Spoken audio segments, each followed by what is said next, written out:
It's been mentioned by some members of the press that it was luck. I would say that was absolutely not the case. Our procedure is, in this situation, we're swimming along an underwater passage.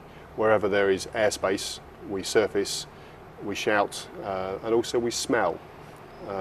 And in this case, we smelt the children before we actually saw or heard them. And then you called out, didn't you? What did you say? How many of you? 13?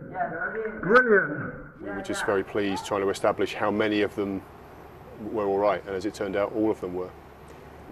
What struck me about that photo is that some of the kids were smiling, they were big smiles. At that point, they were quite pleased. We spent a fair bit of time up there really trying to boost their morale before we left, because we didn't have any food to give them, we had lights to give them.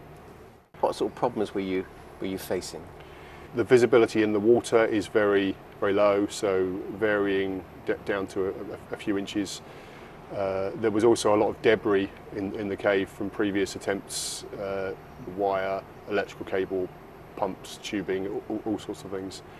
The cold also was an issue. Some of the children were quite small, so we were quite concerned about how well the smaller children would hold up in terms of the journey out through the water.